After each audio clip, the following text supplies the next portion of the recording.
할렐루야. 은혜와 평강이 우리 모두에게 임하기를 예수님의 이름으로 축원해 드립니다. 오늘 말씀은 데살로니가전서 5장 16절에서 18절 말씀을 통해 범사에 감사하는 것이 하나님의 뜻입니다 라는 제목으로 하나님 말씀 증거하겠습니다. 하나님의 뜻 시리즈 10번째 시간입니다. 우리가 이 땅을 살아가면서 가장 중요한 것 한 가지는 내 뜻이 아니라 하나님의 뜻대로 살아가는 삶입니다. 오늘 본 말씀은 사도 바울이 하나님의 뜻대로 사는 삶이 무엇인가 세 가지를 명확하게 우리에게 보여주고 있습니다. 항상 기뻐하라, 쉬지 말고 기도하라, 범사에 감사하라. 이것이 그리스도 예수 안에서 너희를 향하신 하나님의 뜻이니라 라는 것입니다.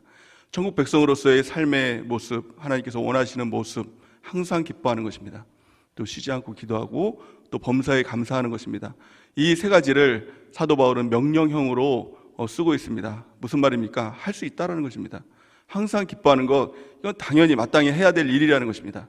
쉬지 않고 기도하는 것, 이것은 어려운 일이 아니라 불가능한 일이 아니라 당연히 마땅히 천국 백성이라면 우리가 할 수 있고 또 마땅히 해야 된다라고 말씀하고 있는 것입니다. 또 범사에 감사하는 것, 이것이 그리스도인의 모습이고 또 천국 백성의 모습인 것입니다. 그럼 어떻게 감사를 할 수 있겠는데, 또 기뻐하는 것 할 수 있겠는데, 기도하는 것 할 수 있겠는데, 어떻게 항상 기뻐할 수 있느냐, 또 쉬지 않고 기도할 수 있느냐, 범사에 감사할 수 있느냐. 이 범사에 감사한다는 것은 모든 일에 감사한다는 거예요. 좋은 일이든 나쁜 일이든 작은 일이든 큰 일이든 모든 일에 감사한다는 거예요. 어떻게 그렇게 할 수 있느냐라는 것입니다. 사도 바울은 그 방법을 한 가지로 말씀해 주고 있죠. 그리스도 예수 안에 있을 때 항상 기뻐할 수 있다, 쉬지 않고 기도할 수 있다, 범사에 감사할 수 있다라는 거예요. 그래서 핵심은 뭐예요? 우리가 그리스도 안에 거하는 것입니다. 어떻게 그리스도 안에 거할 수 있나요? 우리 하나님께서 성령을 우리에게 주셨죠. 성령을 통해서 그리스도 안에 거할 수 있는 것입니다. 하나님의 말씀, 성경을 통해서 그리스도 안에 거할 수 있고, 하나님께서 주시는 교회를 통해서 우리가 늘 그리스도 안에 거하는 삶을 살아가게 될 줄을 믿습니다. 그래서 성령과 성경과 교회를 붙들고 늘 주님 안에 거할 때 우리의 삶 가운데 기쁨과 기도와 감사가 끊이지 않는 놀라운 천국 백성의 삶을 살아가게 될 줄을 믿습니다. 다윗은 이렇게 고백을 하죠. 시편 16편 8절 우리 같이 한번 읽어보겠습니다. 시작. 내가 여호와를 항상 내 앞에 모시며 그가 나의 오른쪽에 계심으로 내가 흔들리지 아니하리로다. 아멘. 하나님의 기준을 가지고 하나님을 항상 내 앞에 모셨더니 하나님이 계시니 하나님만 바라보니 흔들리지 않는 삶을 살아가겠다는 것입니다. 우리가 세상 바라보고 환경 바라보고 사람 바라보면서 기쁨을 찾고 또 감사를 찾는다라고 하면 항상 흔들릴 것입니다. 왔다 갔다 할 것입니다. 기쁜 일도 있고 또 기뻐하지 못할 일도 있죠. 감사할 일도 있고 감사하지 못할 일들이 있죠. 왜 그럽니까? 우리의 시선이 항상 움직이는 것에 있으면 항상 우리의 감사도 기쁨도 또 기도도 왔다 갔다 할 것입니다. 하나님만 바라보면, 어제나 오늘이나 동일하신 주님께 기준을 둔다면 우리는 항상 한결같이 항상 기뻐하고 쉬지 않고 기도하고 범사에 감사하는 삶을 살아가게 될 줄을 믿습니다.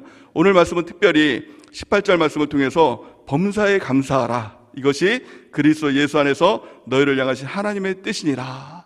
아멘. 이 말씀의 은혜를 나누고자 합니다. 항상 기뻐하라, 쉬지 말고 기도하라, 이것이 16절 17절 말씀인데요, 특별히 18절 말씀을 보면 항상 기뻐하라, 여기서 끝나는 것이 아니라 이것이 그리스도 예수 안에서 너희를 향하신 하나님의 뜻이니라. 결과적으로 또 궁극적인 하나님의 뜻이 뭐냐라는 것을 말씀하고 있죠. 범사에 감사하는 것, 이것이 하나님의 뜻인 것입니다. 우리가 범사에 감사하는 은혜가 있길 바랍니다. 범사가 뭐라고 했습니까? 모든 일에. 세 번역에 보니까 이 모든 일에 감사하라, 이것이 그리스도 예수 안에서 너희를 향하신 하나님의 뜻이니라, 이렇게 말씀하고 있습니다. 그렇다면 어떻게 하면 우리가 모든 일에 감사할 수 있을까요? 때로는 정말 감사하지 못할 일들이 있잖아요. 정말 원망이 나오는 그런 일들도 있잖아요. 그럼에도 불구하고 하나님의 말씀은 범사에 감사하라 라는 것입니다. 그렇다면 어떻게 하면 이 감사할 수 있을까요? 왜 감사가 이토록 중요할까요? 감사는요, 실수가 없으신 하나님, 그 하나님을 인정하는 행위가 바로 감사이기 때문에 반드시 감사해야 된다는 것입니다. 이것이 하나님의 뜻입니다. 뜻대로 해야 천국에 가는 것입니다. 감사하지 않는다면, 어떤 일에는 감사하고 어떤 일에 대해서 감사하지 않는다면 이건 당연한 일이 아니라 하나님의 뜻대로 사는 삶이 아닌 것입니다. 회개할 일인 것입니다. 우리가 지난 날들을 돌아보면서 때로는 어떤 일들에 대해서 감사하지 못했던 일들이 있다면 그것은 회개할 일입니다. 하나님의 뜻대로 살지 못했으니까요. 또 앞으로의 삶 가운데 고백이 있어야 되는 것입니다. 하나님, 내가 범사에 모든 일에 감사하는 삶을 살겠습니다. 하나님의 뜻대로 사는 삶을 살겠습니다 라는 고백이 있고 결단이 있고 다짐이 있는 사람이 천국 백성인 줄 믿습니다. 그 사람이 천국에서 너가 하나님의 뜻대로 살았구나, 아버지의 뜻대로 사는 삶이구나 라고 인정받는 삶을 살게 될 것입니다. 그렇다면 어떻게 하면 우리가 범사에 모든 일에 감사하는 삶을 살 수 있을까요? 가장 첫 번째는 모든 일에 하나님의 개입하심을 믿을 때 모든 일 가운데 감사하는 삶을 살아갈 수가 있는 것입니다. 하나님이 계시다, 하나님이 알고 계시다, 하나님이 보고 계시다, 이것이 정말 믿어지면 모든 일에 감사할 수 있는 것입니다. 제가 5년 전에 어떤 사건을 만났습니다. 어떤 사건이었냐면 저희 둘째, 지금 이제 5학년 된 서연이가 교통사고를 당했습니다. 그러니까 교회에서 사역을 하다가 갑자기 이제 연락을 받았습니다. 서연이가 교통사고를 당했으니까 이제 백병원으로 와달라는 저희 집사람 연락을 받았습니다. 뭐 그렇게 크게 대수롭게 여기지 않았습니다. 2단지에서 차에 잠깐 치였나 보다 이런 생각을 가지고 병원을 가는 도중에 2단지 그 앞에 보니까 막 사람들이 웅성웅성 모여있는 것이 눈에 띄어서 혹시 서연이가 여기서 교통사고 당했나? 라고 내려서 그 사람들한테 물어봤습니다. 그때 누구냐고 물어보더라고요. 서연이 아버지예요. 이렇게 그 사고 당한 아이의 아버지예요 라고 했더니 뭐 한 사람이 뭐 오해를 하고 막 울고불고 난리가 난 거예요. 그래서 왜들 이러시나 라고 했더니 그것을 본 사람이 아이가 죽었다고 이렇게 얘기를 하는 거예요. 그 방지턱 있지 않습니까? 큰 방지턱을 SUV 좀 큰 차가 이렇게 하면서 시야가 가려졌나 봐요. 아이가 자전거를 타다가 작은 자전거, 세발 자전거죠. 7살짜리 아이였는데 그 아이를 이제 덮쳐가지고 바퀴에 깔려가지고 살려달라고 막 이렇게 이야기를 했다고, 또 119를 이렇게 119가 와서 실어가는데 아이가 뭐 의식이 없었다 막 그러면서 막 울고 막 이렇게 아이가 죽었다고 이렇게 우는 거예요. 그 얘기를 듣는데 다리에 힘이 풀리고 정말 하늘이 무너지는 게 뭔지 그게 딱 경험이 되더라고요. 갑자기 이게 큰 바위덩어리 하나가 이 가슴을 이렇게 누르기 시작하는 거예요. 그때부터요. 그래서 차를 타고 백병원에 가는데 뭐 신방 가기 위해서 뭐 수십 번도 더 갔던 그 백병원 아닙니까? 뭐 여기서 한 10분, 빠르면 10분, 또 멀면 한 15분 정도 걸리는 그 거리인데 그 거리가 한 몇 시간 정도 걸리는 그런 거리 같은 거예요. 그러면서 기도를 하려고 하는데 기도가 안 나오는 거예요. 막 하나님 앞에 기도하는데 그냥 하나님 어떡합니까? 라는 그런 이제 이렇게 한탄만 하는데 갑자기 한순간에 하나님의 음성이 들리는 거예요. 그러니까 그 뭐 귀로 들리는 게 아니라 온몸으로 그 말씀이 들려지는 거예요. 뭐라고 말씀하시냐면 딱 네 글자. 하나님 말씀 뭐 오래 설명하고 그러신 분이 아니세요. 네 글자예요. 내가 안다. 그 말씀을 들었어요. 근데 그 말씀이 너무 생생해가지고 뒤를 쳐다봤어요. 내 차에 누가 탔나? 라고 할 정도로. 근데 하나님의 음성이었어요. 그 음성을 듣는데 어땠을까요? 이 가슴을 눌렀던 이 바위가 한순간에 녹아지더라고요. 온몸이 긴장했던 것이 한순간에 풀어지더라고요. 그래서 제 입술에는 딱 한 가지 단어밖에 안 나왔습니다. 하나님 감사합니다. 감사합니다. 아이가 낫다라는 것도 아니었어요. 아이가 괜찮다라는 얘기도 들은 것도 아니었어요. 그대로였어요. 아이가 죽을 수도 있었던 그런 상황이었어요. 아니, 내가 도착했는데 아이가 뭐 죽었다고 그런 얘기도 들을 수 있는 상황이었어요. 근데 하나님 앞에 감사합니다밖에 안 나왔어요. 정말 감사했어요. 너무 감사했어요. 하나님이 아시니 뭐 죽어도 감사한 거 아닙니까? 뭐 어떻게 되든 감사한 거 아니냐는 거예요. 하나님이 아시니 감사한 것입니다. 하나님이 개입하시다는 것을 믿기만 하면 그 어떤 상황 가운데서도 감사가 해야지 의무가 아니라 감사가 나오더라는 거예요.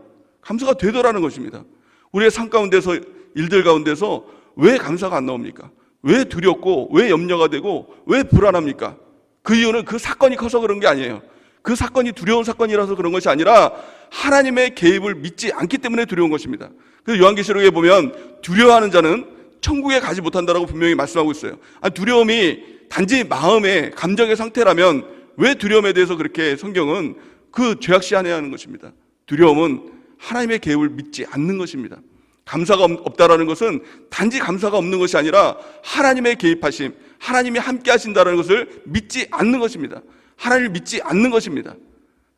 그러게 우리가 하나님의 개입하심을 믿는 것, 이것이 감사의 가장 첫 번째 시작인 것입니다. 우리 주신 하나님의 말씀이 있죠. 우리 교회 공동체에 주신 하나님의 말씀, 에베소서 1장 19절 우리 세 번역으로 같이 한번 읽어보겠습니다. 시작. 또한 믿는 사람들인 우리에게 강한 힘으로 활동하시는 하나님의 능력이 얼마나 엄청나게 큰지를 여러분이 알기를 바랍니다. 아멘. 정말 여러분들이 알기를 바랍니다. 무엇을 알기를 바랍니까? 그 사건이 어떤 사건인지, 그 사람이 어떤 사람인지 이것을 알기 원하는 것이 아니라 또한 믿는 사람들인 우리에게 강한 힘으로 활동하신 하나님의 능력이 얼마나 엄청나게 큰지를 여러분들을 알기를 원합니다. 이것을 알면 어떤 사건과 어떤 일들과 정말 놀랄 일들과 큰일 날 일들과 그 일들 가운데서도 감사할 수 있어요. 강하신 하나님의 역사, 활동하신 하나님의 역사, 그 엄청난 하나님의 능력이 우리 가운데 있는데 어떻게 감사하지 않을 수가 있냐는 것입니다. 가장 중요한 것은 하나님의 개입하심, 이것을 믿는 은혜가 있길 바랍니다. 그래서 우리가 서인이가 어떻게 됐을까요? 지금까지도 멀쩡하게 건강하게 잘 있습니다. 건강하게 잘 돼서 감사가 아니라, 물론 그것도 감사하지만 하나님께서 그 아이를 보고 계시다, 알고 계시다, 이것이 너무 감사한 거예요. 아니, 얼마 전에 우리 교학교 캠프 가운데 서연에게 제가 물어봤죠. 서연아, 교학교 캠프에 어떤 은혜를 받았니? 라고 이렇게 물어봤는데 서연이가 이렇게 얘기를 하는 거예요. 기도 가운데 하나님께서 무엇인가를 보여줬다라고 얘기하면서 그때 사건 났던 사건들, 그 사건들이 생각이 났다는 거예요. 그러면서 그 얘기를 하는 순간 저는 이제 어떤 믿음이 없어서 그런지 철렁했죠. 얘가 또 트라우마에 빠지면 어쩌나, 이런 생각들이 가졌습니다. 근데 이렇게 얘기하는 거예요. 하나님께서 그 사건들을 보여주면서 내가 그 순간에 너와 함께 있었다, 이 말씀을 주셨다는 거예요. 얼마나 감사합니까? 이 아이의 평생의 믿음, 하나님과 함께 하시는 그 믿음의 자원이 바로 그 믿음의 자원 아닙니까? 그 은혜가 있을 때 우리가 감사할 수 있는 것 아닙니까? 우리가 믿음이 무엇입니까? 성경에서 말하는 믿음이 무엇일까요? 히브리서 11장 6절 말씀을 우리가 같이 한번 읽어보겠습니다. 시작. 믿음이 없이는 하나님을 기쁘시게 하지 못하나니 하나님께 나아가는 자는 반드시 그가 계신 것과 또한 그가 자기를 찾는 자들에게 상 주시는 이심을 믿어야 할지니라. 아멘. 여러분들, 이 믿음이 있습니까? 이 믿음이 없으면 하나님이 기뻐하지 않는다는 거예요. 믿음이 없이는 하나님을 기쁘시게 못하느니 하나님께 나아가는 자는 반드시 그가 계신 것과 또한 그가 자기를 찾는 자들에게 상 주시는 이심을 믿어야 할지니라. 이 하나님의 믿음이 있으면, 하나님의 개입하심에 대한 믿음이 있으면 어떤 일과 사건들 앞에 있을지라도 하나님이 계시면, 하나님이 아시면 우리가 범사에 감사하는 삶을 살게 될 줄을 믿습니다. 우리 앞에는 누구든지 어떤 사건이든지 두 가지 선택의 길이 있는 것입니다. 한 가지 선택의 길은 하나님의 개입하심을 믿을 것인가, 또 한 가지 선택은 하나님의 개입하심을 저버리고 그 사건만 바라볼 것인가. 그러니까 쉽게 말하면 하나님을 볼 것인가, 상황을 볼 것인가, 하나님을 볼 것인가, 상황을 볼 것인가, 하나님을 볼 것인가, 사람을 볼 것인가. 이것이 감사와 원망, 불평을 가름하는 가름길이 되는 것입니다. 성경에 보면은 민수기 13장 14장에 보면은 이스라엘 민족들이 가나안을 앞두고 12명의 정탐꾼을 보내는 그 장면들이 나옵니다. 12명의 정탐꾼이 가나안을 정탐하고 왔습니다. 똑같은 것을 봤습니다. 다른 사람은 다른 곳에 간 것이 아니라 그들이 똑같은 것을 봤습니다. 그런데 10대 2로 그들의 의견이 나뉘어졌습니다. 10명은 그들을 보면서 그들은 장대한 민족이다, 우리는 그들에 비하면 메뚜기와 같다, 이렇게 얘기를 했습니다. 또 2명은 여호수아와 갈렙, 2명은 하나님의 개입하심을 봤습니다. 그들을 자체만 바라본, 그들을 장대한 민족이라고 바라본, 또 자신은 메뚜기라고 바라본 10명은 다 죽었습니다. 멸망당했습니다. 2명만,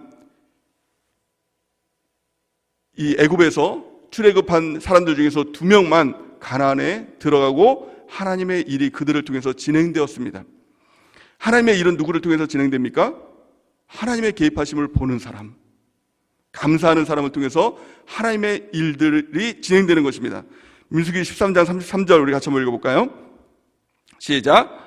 거기서 네피림 후손인 아낙 자손의 거인들을 보았나니 우리는 스스로 보기에도 메뚜기 같았으니 그들이 보기에도 그와 같을 것이니라. 아멘. 이것이 10명의 정탐꾼들이 바라본 시각이었죠.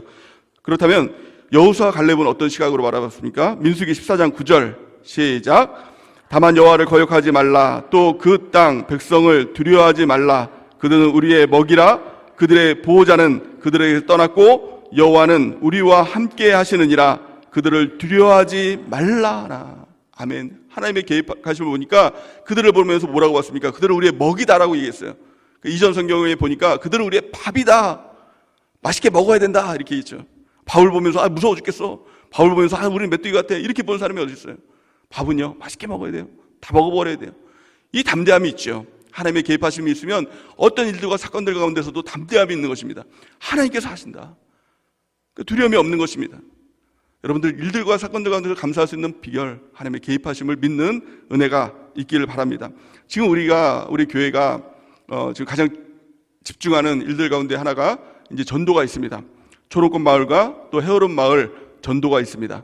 그 전도를 바라보면서도 참석하면서도 두 가지 시각으로 나눠질 수 있다고 생각을 합니다.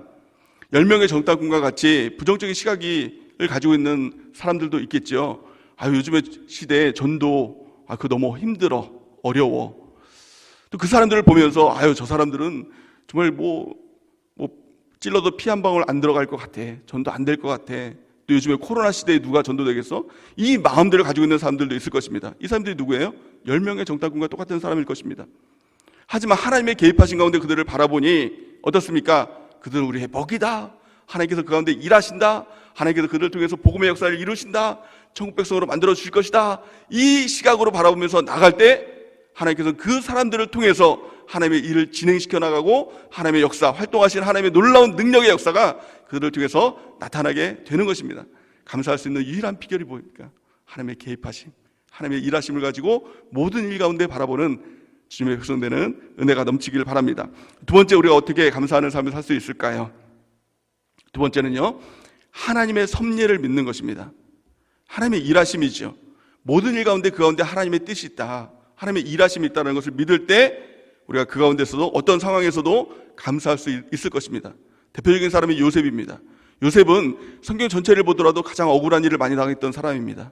가장 답답한 일, 억울한 일, 정말 기가 막힌 일들을 당했죠.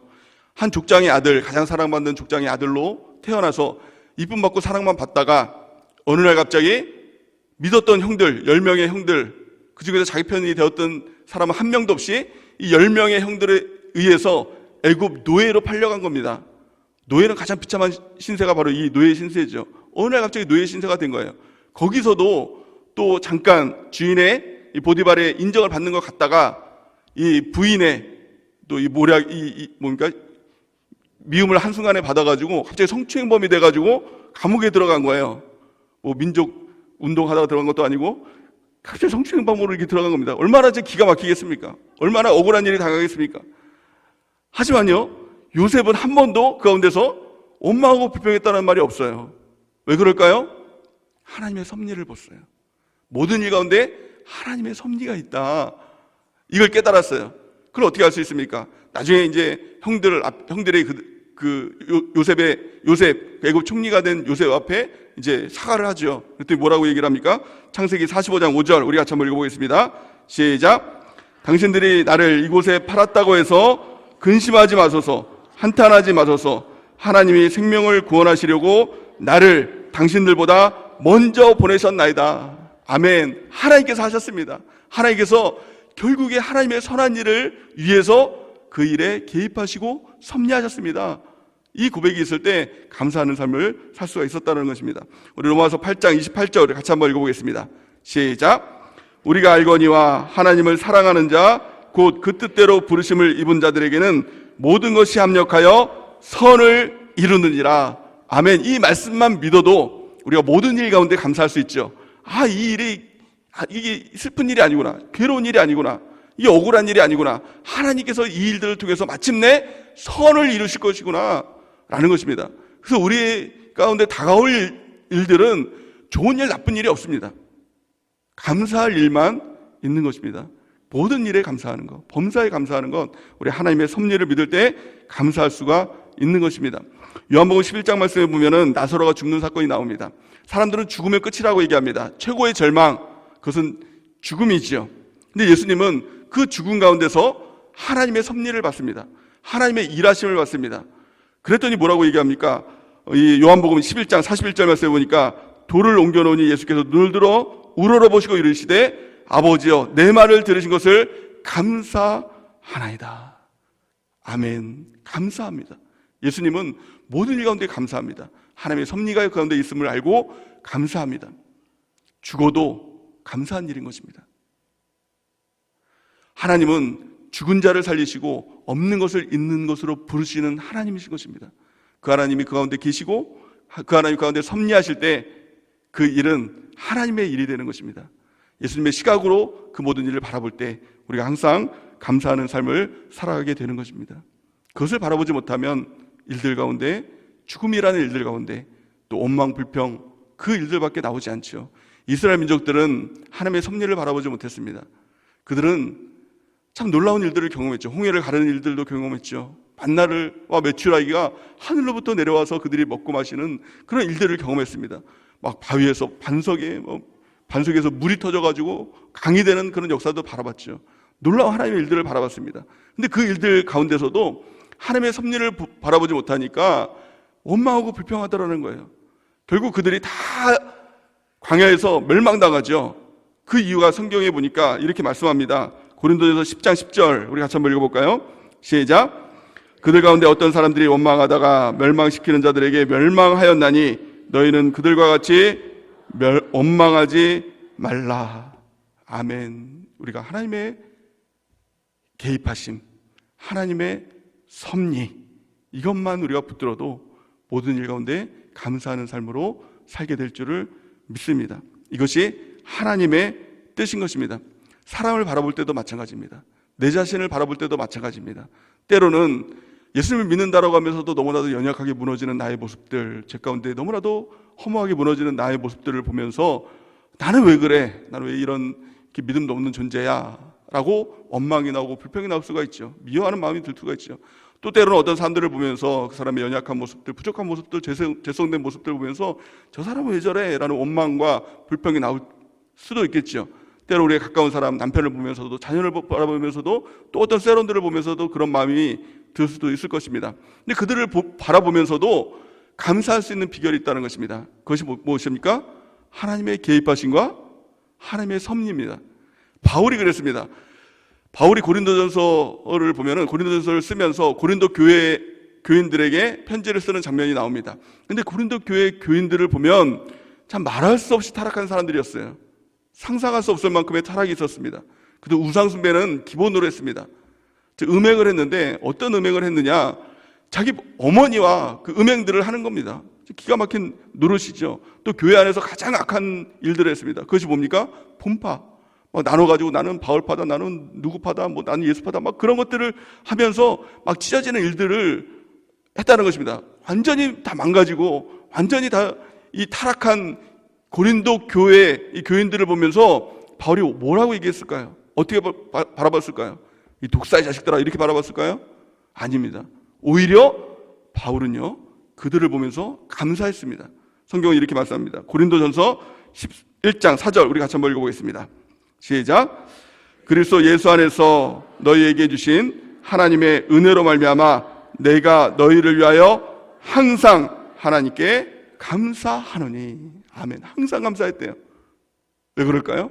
그들의 모습을 보면 감사할 수가 없을 것입니다. 근데 하나님을 보니, 하나님의 개입하심으로 그들을 바라보니, 하나님의 섭리를 통해서 그들을 바라보니 항상 감사가 나오더라는 것입니다. 우리의 시각이 바뀌어야 됩니다. 우리의 바라보는 시점이 바뀌어야 됩니다.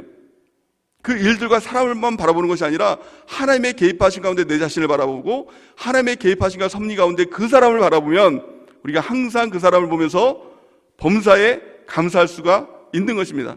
아니, 나 같은 자도 바꿔주신 하나님이 그 사람 못 바꾸겠습니까? 우리 자녀를 바라보면서도 마찬가지입니다. 그 자녀의 지금 모습을 보면 어떻게 보면 한숨밖에 나오지 않는 그런 모습일 수도 있습니다. 하지만 하나님께서 그 가운데 일하시고 개입하시고 또 그 가운데 섭리하실 것을 믿으면 감사가 나오지요. 우리 세론들을 향해서도 우리 주변들을 향해서도 또 이런 양을 바라보면서 마찬가지입니다. 전도하면서 참 어떻게 보면 모욕을 당할 수도 있고 그 사람은 정말 안 될 것 같은 그 마음이 들 수가 있죠. 하지만 내 시각으로 그 사람을 바라보는 것이 아니라 하나님이 개입하시고 하나님께서 섭리하시면 그 같은 사람도 하나님께서 인도하시고 천국 백성으로 만들어 주실 것이다. 그 믿음이 있으니 감사함으로 전도할 수가 있겠죠. 그 시각으로 우리가 그 사람들을 권면하고 세워줄 수가 있겠죠. 우리의 시각이 하나님의 시각으로 우리가 변화되는 은혜가 있길 바랍니다. 이 마지막 때는요 감사전쟁입니다. 마귀는 자꾸 우리의 시각을 분산시킵니다. 상황과 환경을 바라보게 만들고 내 자신을 바라보게 만들고 돈을 바라보게 만들고 자꾸 시각을 분산시켜요. 그래서 감사를 잃어버리게 만드는 것입니다. 우리의 시각이 오직 하나님 한 분에게 향할 때 우리가 범사에 감사하는 삶을 살아가게 될 줄을 믿습니다. 성경은 마지막 때에 대해서 이렇게 말씀합니다. 디모데후서 3장 1절에서 2절 우리 같이 한번 읽어보겠습니다. 시작. 너는 이것들을 알라. 말세에 고통하는 때가 이르러 사람들이 자기를 사랑하며 돈을 사랑하며 자랑하며 교만하며 비방하며 부모를 거역하며 감사하지 아니하며 거룩하지 아니하며. 아멘. 마지막 때는 마귀가 어떻게 해서든지 감사하지 못하게 만들어요. 자기를 사랑하게 하고 돈을 사랑하게 하고 교만하게 하고 자꾸 이런 것들 통해서 시선을 자꾸 다른 곳으로 분산시키는 겁니다. 그럴 때 우리가 오직 하나님만 바라보겠습니다. 오직 하나님의 개입하심을 바라보겠습니다. 오직 하나님의 섭리만을 바라보겠습니다. 그럴 때 감사로 승리하는 삶을 살아가게 되는 것입니다. 바울은 또한 이렇게 얘기합니다. 골로새서 4장 2절 마지막 때에 대해서 이렇게 얘기하죠. 우리 같이 한번 읽어보겠습니다. 시작. 기도를 계속하고 기도에 감사함으로 깨어있으라. 아멘. 우리가 깨어있는 게 뭐예요? 또 잠자는 게 뭐예요? 잠자는 것은 기도하지 않고 감사하지 않는 그 모습이 이 잠자는 모습이라는 것입니다. 마지막 때일수록 마귀를 이기기 위해선 우리가 기도를 계속하고 기도에 감사함으로 깨어있을 때 하나님의 개입하심이 보이고 하나님의 섭리하심이 보이고 모든 일 가운데 범사에 감사하는 삶을 살아갈 수 있는 것입니다. 우리가 감사로 하나님께 영광을 돌리고 감사로 제사를 드리고 또 감사로 또 다른 문을 열면서 우리 감사로 승리하는 죄의 백성되는 은혜가 넘치기를 예수님의 이름으로 간절히 축원해 드립니다.